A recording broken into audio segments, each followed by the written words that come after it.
एक गांव में दो बहनें रहती थीं। छोटी बहन सरला बहुत अमीर थी। उसके घर में किसी भी चीज की कोई कमी नहीं थी। बड़ी बहन गंगा अपने पति और बेटे के साथ छोटे से मिट्टी के झोपड़े में रहती थी।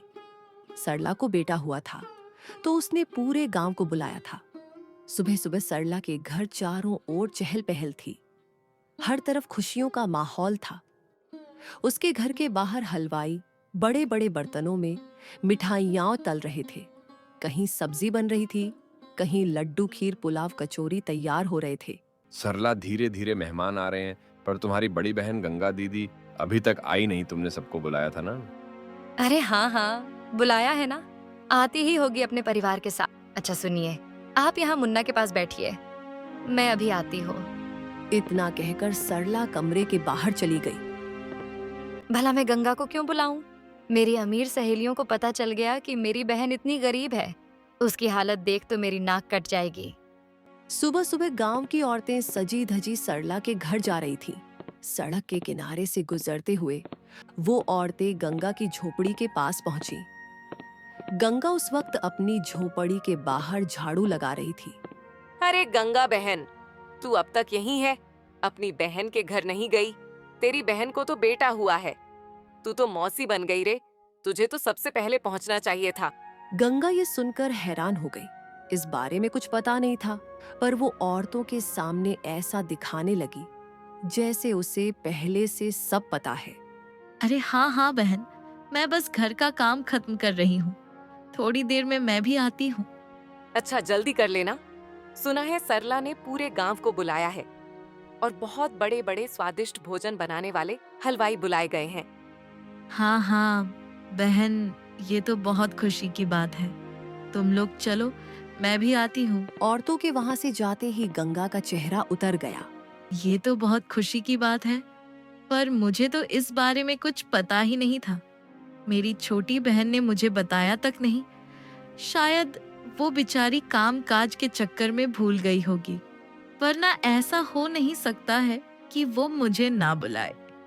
अरे सुनते हो जी, मेरी छोटी बहन सरला को बेटा हुआ है कि औरतें बता रही थी, सब वहीं जा रही हैं। मैं भी जाऊंगी। मैं तो मौसी बन गई। आज मैं बहुत खुश हूँ।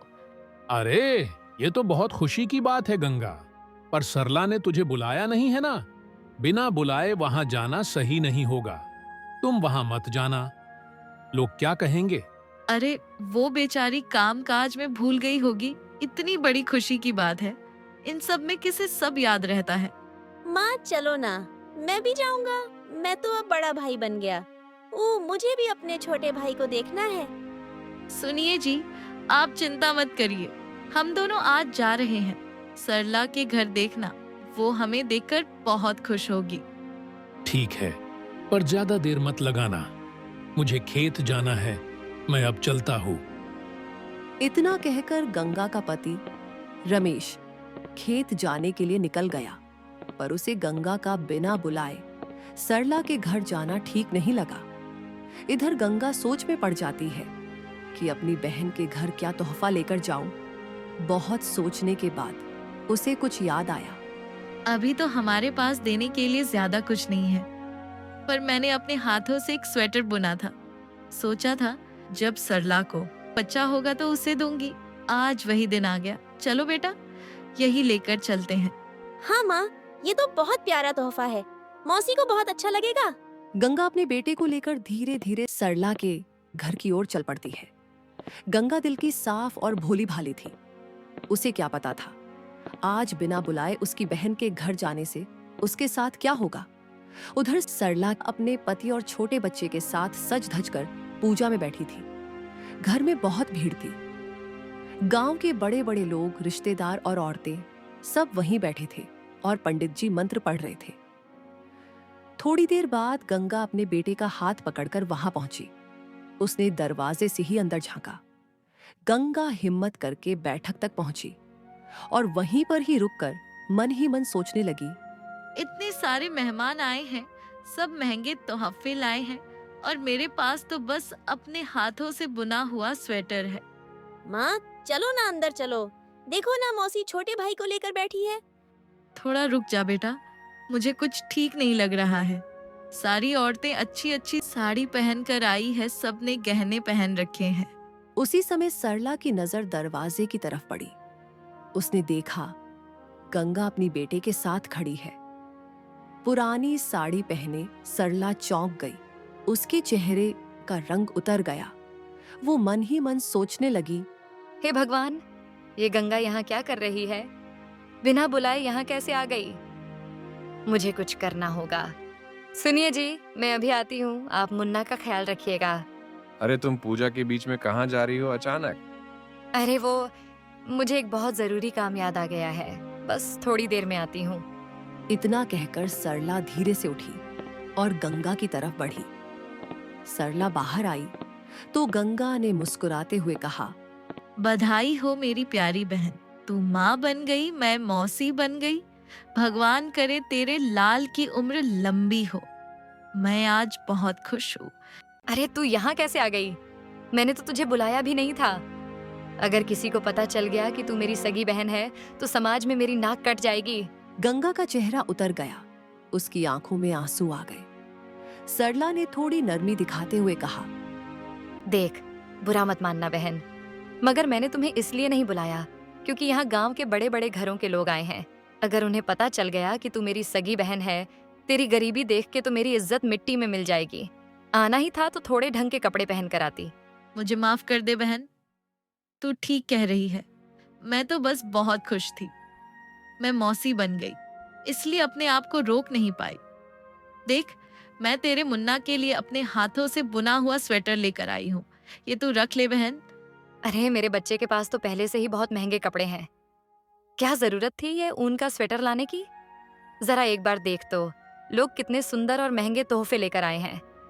अरे बाप रे, और मेहमान आ रहे हैं, उन्होंने तुझे देख लिया तो क्या होगा? तू चल, उस कमरे में चल, जल्दी। सरला गंगा और उसके बेटे को कमरे में लेकर गई। अब सुनो, तुम दोनों यहाँ से बाहर मत निकलना। किसी को भी मत बताना कि तुम मेरी बहन हो, समझी ना? जैसे ही सब लोग खाना खाने बैठेंगे, तुम दोनों पीछे से दरवाजे से चुपचाप निकल जाना। इतना कहकर सरला वापस पूजा में जाकर बैठ गई। थोड़ी देर बाद पूजा खत्म हुई। गांव के सारे लोग बैठकर खाना खा रहे थे। चारों ओर तरह तरह की मिठाई, पकवान और स्वादिष्ट व्यंजन की खुशबू फैल रही थी। उसी वक्त गंगा का मासूम बेटा राहुल धीरे से उठा और गंगा से बिना कुछ कहे बाहर निकल गया। कुछ देर बाद दो औरतें खाना खाकर सरला के कमरे की ओर देखी। वहां गंगा बैठी हुई थी। उसे वहां देखकर औरतें कमरे के अंदर चली गई। अरे तुम कौन हो और यहाँ सरला के कमरे में क्यों बैठी हो? हमने पहले तो तुम्हें कहीं देखा नहीं। अरे हाँ, तुम अकेले यहाँ इस कमरे में क्यों बैठी थी? कौन हो तुम? क्या कर रही हो यहाँ? दोनों औरतें सवाल पूछने लगी। गंगा घबरा गई। वो मैं सरला की बहन नहीं, वो मैं यहाँ। क्या तुम सरला की बहन हो? क्या बोल रही हो? तुम्हारी हालत देखकर तो लगता नहीं है तुम सरला की बहन होगी। औरतों जोर जोर से गंगा पर हंसने लगी। उनकी आवाज सुनकर सरला भागी भागी आई। अरे सरला, हम ये क्या सुन रहे हैं? ये औरत तेरी बहन है। तुमने बताया नहीं कि तुम्हारी बहन भी यहाँ आई है, और ये यहाँ कमरे में क्यों बैठी है? एक भी बार बाहर तक नहीं आई। अरे किसने कहा ये मेरी बहन है? ये तो मेरे घर में काम करने आती है। अभी कुछ ही दिन हुए हैं, इसे काम पर रखे। और जरा देखो तो एक बार इसे बहन क्या बुला लिया मैंने। ये तो सच में खुद को मेरी बहन बताने लगी। सरला की बात सुनकर गंगा की आंखों में आंसू आ गए। अच्छा, तो ये बात है। ये काम वाली होकर तुम्हें अपनी बहन बता रही थी। हिम्मत तो देखो इसकी। चलो सरला, हम चलते हैं। आज तुम्हारे घर आकर बहुत अच्छा लगा। अब हम चलते हैं। औरतों के जाते ही सरला गंगा पर जोर जोर से चिल्लाने लगी। तेरी हिम्मत कैसे हुई उनके सामने मुंह खोलने की? तूने क्यों बताया कि तू मेरी बहन है? मैंने तुझे पहले ही मना किया था ना। फिर तूने क्यों बताया? मुझे पता है तूने जानबूझकर ऐसा किया ना, ताकि मेरी नाक कट जाए और लोग मुझ पर हंसे। तू मेरी बहन नहीं, दुश्मन है, दुश्मन। सरला, मुझे माफ कर दे। वो औरतें अचानक से आकर मुझसे सवाल पूछने लगी। मैं घबरा गई। मेरे मुंह से गलती से निकल गया कि मैं तेरी बहन। मैंने जानबूझकर कुछ नहीं किया। मुझे माफ कर दे बहन। झूठ बोल रही है तू।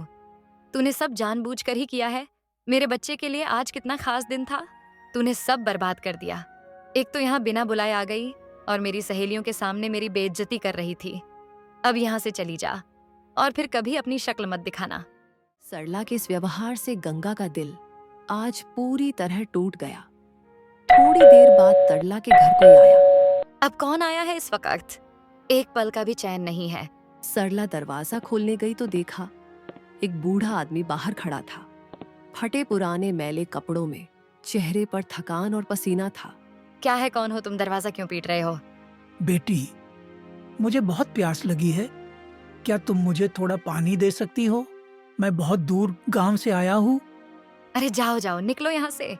हर वक्त कोई ना कोई भीख मांगने चला आता है, कहीं और जाओ। मेरे घर के दरवाजे पर मत खड़े रहो। बूढ़ा कुछ नहीं बोला, धीमे कदमों से वहां से चला गया। आज सरला के घर पूरा गांव खा पी कर गया था। ढेरों पकवान बचे थे, पर सरला ने एक बूढ़े भूखे प्यासे इंसान को एक घूंट पानी तक न दिया। वो नहीं जानती थी कि उसी क्षण उसकी किस्मत ने करवट बदल ली थी। वो बूढ़ा आदमी पानी की तलाश में चलते चलते कुछ दूर गया तो सामने से गंगा अपने बेटे के साथ जा रही थी। दोनों की आंखें आंसुओं से भरी थीं, चेहरों पर उदासी थी। बूढ़ा धीमे स्वर में बोला, बेटी, मेरी मदद करो। मुझे बहुत प्यास लगी है। क्या तुम मुझे थोड़ा पानी पिला सकती हो? मेरा गला बहुत सूख रहा है। मुझे नहीं पता यहाँ पानी कहाँ मिलेगा। हाँ बाबा, जरूर। मेरा घर यहाँ से थोड़ी ही दूर है, लेकिन आपको ज्यादा प्यास लग रही है तो पास में एक नदी है, मैं वहां से पानी लेकर आती हूँ। तू ये थैला पकड़ और घर जा, मैं बाबा को पानी पिलाकर आती हूँ। बाबा, आप चलिए, यहाँ इस पेड़ के नीचे छांव में बैठ जाइए, मैं अभी पानी लेकर आती हूँ। इतना कहकर गंगा पास की नदी से पानी लेने चल गई। थोड़ी देर में गंगा पानी लेकर उस बूढ़े व्यक्ति के पास पहुंची। लीजिए बाबा, पानी पी लीजिए। बूढ़े ने कांपते हाथों से धीरे धीरे पानी पिया और बोला, बेटी, आज तुमने सिर्फ मुझे पानी नहीं पिलाया, तुमने मेरी जान बचा ली। भगवान तुम्हें हमेशा सुखी रखे। ये तो मेरा फर्ज था बाबा। गंगा उसे ध्यान से देख रही थी। उसके चेहरे पर थकान थी, होंठ सूखे हुए, शरीर पसीने और धूल से लथपथ था। वो बहुत कमजोर लग रहा था। बाबा, आप कहाँ से आए हैं? आपका घर कहाँ है? आप बहुत कमजोर लग रहे हैं। आइए मेरे घर चलिए, थोड़ा आराम कर लीजिए, मैं आपके लिए कुछ खाने को बना दूंगी। बेटी, मैं बहुत दूर के गांव से आया हूँ। तुमने मुझे पानी पिलाया, बस यही मेरे लिए बहुत बड़ा उपकार है। अब मैं चलता हूँ। तुम्हारा बहुत बहुत धन्यवाद। नहीं बाबा, ऐसे कैसे जाने दूं आपको? आप मेरे पिता समान हैं। आप काफी थके हुए हैं। चलिए मेरे घर कुछ खा लीजिए, आपको थोड़ी ताकत मिलेगी। ठीक है बेटी, अगर तुम इतना कह रही हो तो चलो। गंगा को उस बूढ़े व्यक्ति पर दया आ गई। वो उसे अपने छोटे से मिट्टी के घर की ओर ले चली। बाबा, आप यहाँ बैठकर आराम करिए, मैं जल्दी से आपके लिए कुछ खाने को बना लाती हूँ। बूढ़ा झोपड़ी के भीतर चटाई पर बैठ गया। गंगा ने जल्दी से चूल्हा जलाया और खाना बनाने लगी। थोड़ी देर में गंगा ने रोटी सब्जी बनाकर बूढ़े बाबा को खाने के लिए दिया और बड़े स्नेह से बोली, बाबा, मुझे माफ करना, मेरे घर में जो भी रूखा सूखा था वही बनाया है। कृपा करके इसे खाकर स्वीकार कर लीजिए। बूढ़े ने थाली अपने सामने रखी और धीरे धीरे खाने लगा। हर निवाला मानो उसे सुकून दे रहा था। बेटी, तुम अन्नपूर्णा हो। तुमने तो बहुत स्वादिष्ट भोजन बनाया है। तेरे हाथों में तो सच्चा प्रेम है। तुम्हारा बहुत बहुत धन्यवाद। बेटी, तुम कुछ उदास लग रही हो। मैंने तुम्हारे आंखों में आंसू देखे थे, सब ठीक है ना? ये सुनते ही गंगा की आंखों से आंसू छलक पड़े।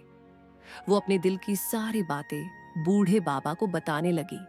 क्या बताऊं बाबा, मेरा जीवन दुख से भरा है। मेरे पति दिन भर खेत में काम करते हैं, फिर भी पेट भर खाना नहीं जुट पाता। आज मैं अपनी बहन के घर गई थी, उसे बेटा हुआ है। सोचा खुशियां बांट लूं, पर वहां से अपमान लेकर लौट आई। मुझे किसी ने बुलाया भी नहीं था, फिर भी मैं वहां गई। फिर मुझे और मेरे बच्चे को बहुत अपमानित किया गया। लेकिन इसमें गलती मेरी ही थी। मुझे बिन बुलाए वहां नहीं जाना था। गंगा बोलते बोलते रोने लगी। गंगा को रोते देख बूढ़े बाबा की आंखों में दया और करुणा दोनों झलक रही थी। उसने गंगा के साफ दिल और सच्चे मन को पहचान लिया। बेटी, दुखी मत हो। भगवान सब देखता है। जो दिल से नेक होते हैं उनके जीवन में कभी ना कभी उजाला जरूर आता है। बेटी, तुमने आज मेरी बहुत बड़ी मदद की है। मुझे प्यास लगी थी, तुमने पानी पिलाया, फिर अपने घर लाकर प्यार से खाना भी खिलाया। तुम्हारा ये उपकार मैं कभी नहीं भूलूंगा। मेरे पास तुम्हें देने के लिए कुछ भी नहीं है, लेकिन ये पोटली रख लो, इसमें कुछ फल हैं। जब तुम्हारा पति घर आए तो तुम तीनों मिलकर इसे मेरा आशीर्वाद समझकर खा लेना। अब मैं चलता हूँ बेटी, भगवान तुम्हें हमेशा खुश रखे। गंगा ने आदर पूर्वक झुककर उसे प्रणाम किया। बूढ़ा मुस्कुराते हुए वहां से चला गया। उसके जाने के थोड़ी देर बाद गंगा का पति खेत से लौटा। गंगा ने उसे सारा किस्सा सुनाया। कैसे एक प्यासे बूढ़े ने दरवाजे पर पानी मांगा, कैसे उसने उसे घर बुलाकर खाना खिलाया और जाते जाते वो एक पोटली देकर गया।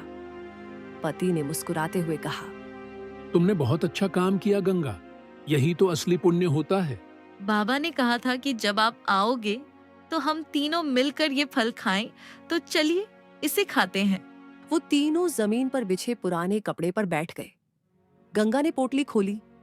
अंदर चमकते हुए फल रखे थे। वो तीनों बड़े आदर और खुशी से एक एक फल खाने लगे। हर निवाले में जैसे कोई मिठास थी जो दिल को छू रही थी। कुछ देर बाद एक चमत्कार हुआ। जैसे ही तीनों ने अपने अपने फल खा लिए, अचानक आसमान से एक तेज प्रकाश फैल गया। वो रोशनी इतनी ज्यादा थी कि कुछ पल के लिए उनकी आंखें चौंधिया गईं। और जब उन्होंने आंखें खोली, उनके फटे पुराने कपड़े अब सुंदर, नए और चमकदार वस्त्रों में बदल चुके थे। तो जो मिट्टी की पुरानी झोपड़ी थी, वो अब एक सुंदर बड़ा घर बन चुकी थी। घर के अंदर सोना, चांदी, अनाज और धन धान्य से भरा पड़ा था। हे भगवान, ये सब क्या हुआ, कैसे हुआ? सुनिए जी, ये सब उन बाबा के दिए हुए फल खाने से हुआ है। जैसे ही हमने फल खाए, ये सब बदल गया। लगता है आज ईश्वर इंसान के रूप में हमारे घर आए थे, हमारी परीक्षा लेने। गंगा, तुम सही कह रहे हो। वो बाबा कोई आम इंसान तो नहीं थे। ये सब तुम्हारे नेक दिल की वजह से हुआ। आखिर ईश्वर ने तुम्हारी प्रार्थना सुन ली। तीनों बहुत खुश हुए। उन्होंने भगवान का धन्यवाद किया और उस दिन के बाद से वे खुशी खुशी अपना जीवन जीने लगे। कुछ दिन बीत गए। उधर सरला के घर में हालात बदल गए थे। सरला जी, अब मैं काम पर नहीं आ पाऊंगी। मेरे बेटे को शहर में नौकरी मिल गई है। अब वो मुझे कहीं भी काम करने नहीं देगा। मैं चलती हूँ, मुझे माफ करिए। अरे ऐसे कैसे तुम काम छोड़कर जा रही हो? मैं अकेले ये सारे घर के काम कैसे करूंगी? मेरा छोटा बच्चा है, इसे कौन संभालेगा? मुझसे ये सब नहीं होगा। सरला के लाख समझाने पर भी काम वाली काम छोड़कर चली गई। उसका छोटा बच्चा और घर का सारा काम अब सरला के सिर पर आ गया था। हे भगवान, इतना काम मुझसे नहीं होगा। काम वाली भी काम छोड़कर चली गई। अब मैं क्या करूं? थोड़ी देर सोचने के बाद उसे ख्याल आया, अरे गंगा को ही बुला लेती हूँ। वैसे भी उसे पैसों की जरूरत रहती है। मेरे घर का काम भी हो जाएगा और उसे कुछ मिल भी जाएगा। अगली सुबह सरला अपने बच्चे को पति के पास छोड़कर तुरंत गंगा के घर की ओर निकल पड़ी। वो बहुत देर तक गली गली घूमती रही, मगर उसे गंगा की झोपड़ी कहीं नहीं मिली। जहां पहले मिट्टी की छोटी सी झोपड़ी थी, वहां अब एक शानदार बड़ा घर खड़ा था। गंगा की झोपड़ी तो कहीं दिख ही नहीं रही। उसका घर आखिर गया कहाँ? रात होने लगी है, अब मुझे घर जाना पड़ेगा। सरला थककर घर वापस चली गई। अगली सुबह फिर वह गंगा को खोजने निकल पड़ी। अरे ये तो गंगा का बेटा राहुल है। ये इतने अच्छे कपड़े कैसे पहना है और ये किसका घर है? सरला तुरंत घर के अंदर चली गई। वहां पहुंचकर उसके होश उड़ गए। अरे सरला, मेरी बहन, तू आओ बहन, अंदर आओ। तुम कैसी हो? अरे गंगा, तू इतनी सुंदर साड़ी कहाँ से लाई? ये इतना बड़ा और सुंदर घर किसका है? तू यहाँ क्या कर रही है, बताना, जल्दी बता। सरला, ये घर मेरा ही है। क्या? पर यह कैसे हो सकता है? तेरी तो छोटी सी मिट्टी की झोपड़ी थी। ये सब कैसे हुआ गंगा? तू झूठ बोल रही है, ये नहीं हो सकता। मैं सच कह रही हूँ सरला। जिस दिन मैं तेरे घर से रोते रोते जा रही थी, तब रास्ते में एक बूढ़े बाबा मिले थे, जिन्हें मैंने पानी पिलाया, फिर घर लाकर खाना खिलाया। जाते जाते उन्होंने मुझे कुछ फल दिए और कहा कि इसे आशीर्वाद समझकर खाना। जब हमने वो फल खाए, तभी से ये सब चमत्कार हुआ। क्या? एक बूढ़े को पानी पिलाने और खाना खिलाने से ये सब हो गया? अरे गंगा, सच बता, कहीं तू मजाक तो नहीं कर रही? नहीं सरला, ये सच्चाई है। मुझे लगता है उस दिन वो बूढ़ा कोई साधारण इंसान नहीं था। वो खुद भगवान हमारे घर इंसान का रूप लेकर आए थे। उन्होंने हमारी परख ली कि हम कितनी दया और इंसानियत रखते हैं, और जब हमने बिना स्वार्थ के उनकी मदद की, तो उन्होंने अपने आशीर्वाद से हमारी किस्मत बदल दी। यह सुनकर सरला की आंखें फटी की फटी रह जाती हैं। थोड़ी देर में सरला को याद आता है कि उसी दिन उसने उसी बूढ़े को बुरा भला कहकर भगा दिया था। गंगा की बातें सुनकर सारला के चेहरे पर पछतावे की लकीरें उभर आती हैं। वह गंगा से गुस्से में कहने लगी, तूने मेरा हक छीना है गंगा। वो बूढ़ा पहले मेरे घर आया था। अगर मैं उसे पानी पिला देती तो आज ये सारा धन दौलत सब कुछ मेरा होता। ये सब मेरा हक है। तूने मुझे धोखा दिया है, मेरा भाग्य छीन लिया तूने। नहीं सरला, मैंने किसी का कुछ नहीं छीना। मैंने तो बस उस बूढ़े की मदद की थी। शायद भगवान ने मेरी सच्चाई देखकर ही मुझ पर दया की। झूठ, ये सब मेरा होना चाहिए था। मैं जा रही हूँ उस बूढ़े को ढूंढने। सरला गुस्से में तिलमिला उठी।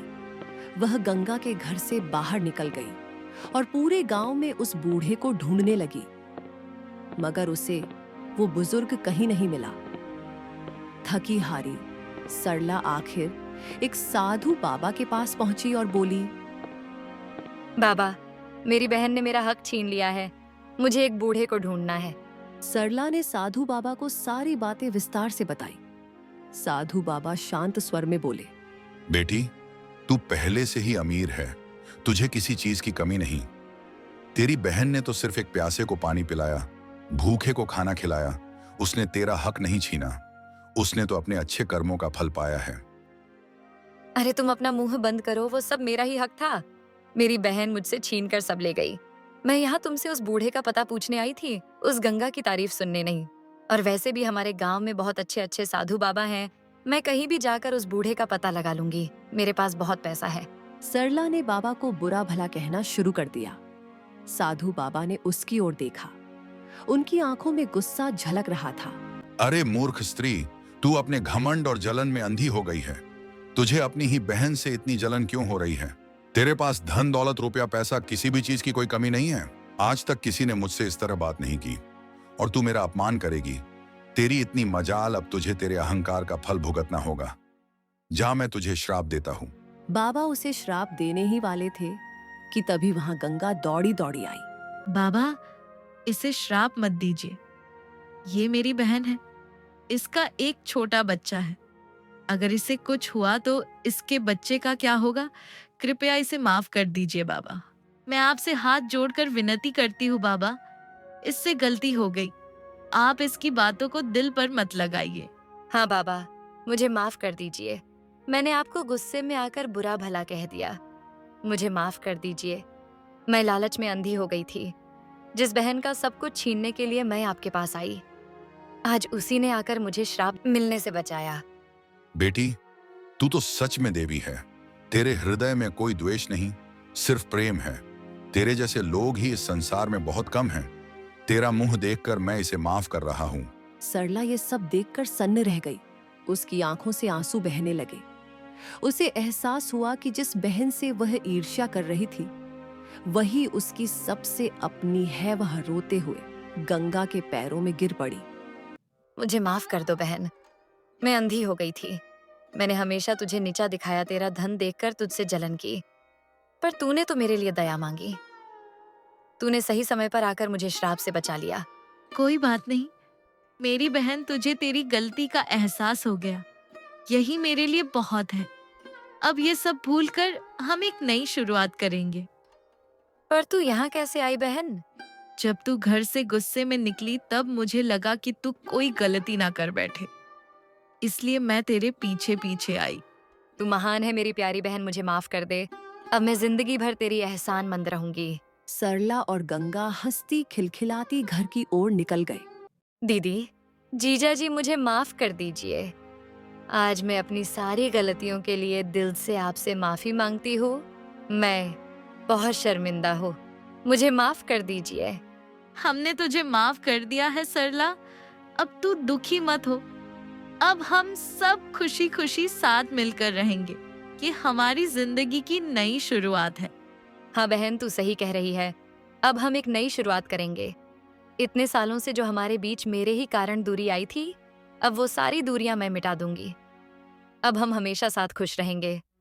हर त्योहार, हर खुशी, हर दुख में हम एक दूसरे के साथ रहेंगे। मौसी, अब तो मैं अपने छोटे भाई के साथ खेल सकता हूँ ना? आप मुझे रुकोगी तो नहीं ना?